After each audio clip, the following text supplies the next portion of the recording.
স্বাক্ষৰৰ স্থান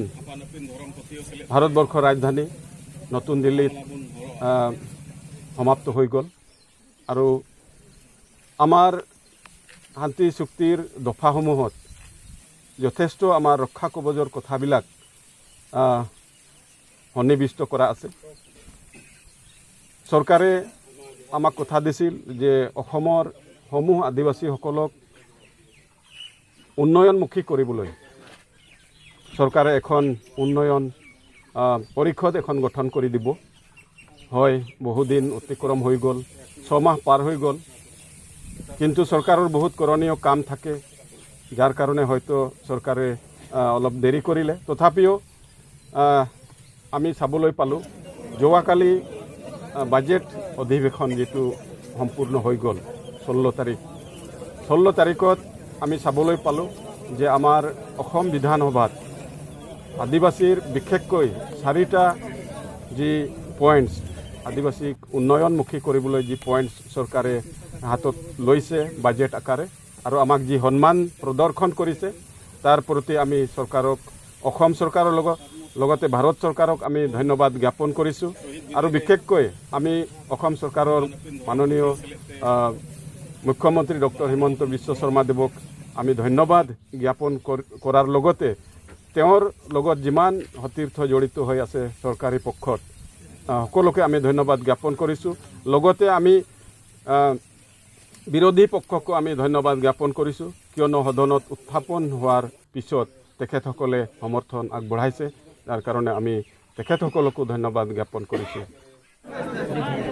আজি বিশেষকৈ আমি আকমাৰ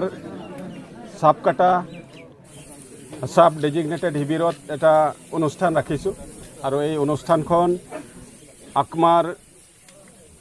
কেন্দ্ৰীয় সমিতিৰ দ্বাৰা আয়োজন কৰা হৈছে আৰু এই কমিটিত আজিৰ এই প্ৰগ্ৰামত আমাৰ এৰিয়া কমাণ্ডাৰৰ পৰা আৰম্ভ কৰি সাধাৰণ সদস্যলৈকে আমি প্ৰতিটো গ্ৰুপৰ পৰা 10জন 15জনীয়া তেনেকুৱা গ্ৰুপ আমি সদস্যসকলক মাতিছোঁ সামৰিক পোছাক পৰিহিত কৰি। আৰু আজিৰ এই বিশেষ ইয়াত অনুষ্ঠান পতাৰ উদ্দেশ্য হ'ল যে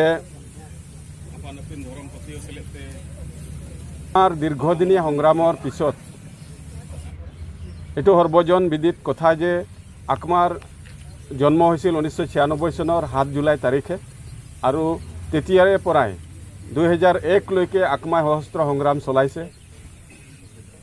আৰু 2001ত চৰকাৰৰ আহ্বান মতে আকমাই অস্ত্ৰবিৰতি ঘোষণা কৰিলে। ঘোষণা কৰাৰ পিছৰে পৰাই চৰকাৰৰ লগত শান্তি আৰু সম্প্ৰীতিৰে আলাপ আলোচনা অব্যাহত ৰাখিলে আৰু বহুল আলাপ আলোচনা হৈ যোৱাৰ পিছত বাকী আমাৰ সতীৰ্থ সংগঠনসকলৰ জন্ম হ'ল আৰু তেখেতসকলেও নিজৰ দাবীসমূহ চৰকাৰৰ ওচৰত উত্থাপন কৰি চৰকাৰৰ লগত আলাপ আলোচনাৰ মেজত আহিলে। তো সদৌ 2022 15 ছেপ্টেম্বৰ তাৰিখে আমি যিহেতু দীৰ্ঘদিনীয়া আমি চৰকাৰক দাবী জনাই আহিছিলোঁ যে আমাৰ লগত অনতিপলমে চৰকাৰে বেলেগ বেলেগ সংগঠনৰ দৰে এটা শান্তি চুক্তি কৰিব লাগে আৰু উক্ত প্ৰাৰ্থনা উক্ত আমাৰ যি ৰিকুৱেষ্ট আছিল চৰকাৰৰ প্ৰতি চৰকাৰে সঁহাৰি দিছে আৰু চৰকাৰে যোৱা 2022 15 ছেপ্টেম্বৰ তাৰিখে এটা 5টা সংগঠনৰ 8টা গ্ৰুপৰ লগত আদিবাসী সংগঠনৰ লগত শান্তি